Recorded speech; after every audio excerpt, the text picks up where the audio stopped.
Good afternoon. Today is Thursday, June 12th, 2025.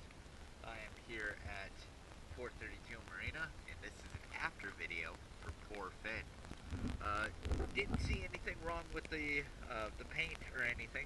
I did see, again, there was only the size P or E prop net zinc, but there is a spot for a color zinc on the shaft. It's about a 1.5 inch in size. Just more protection for your running gear if you guys want it on there.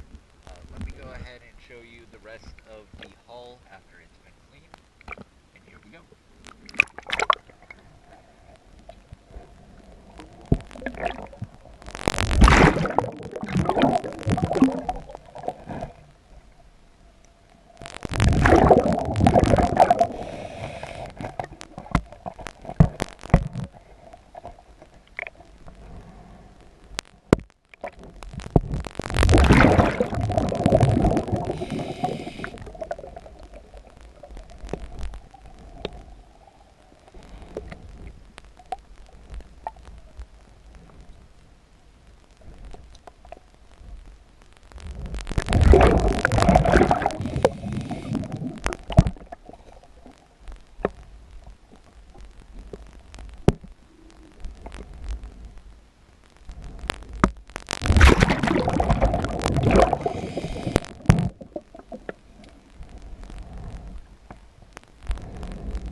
Thank you for choosing DS Dive.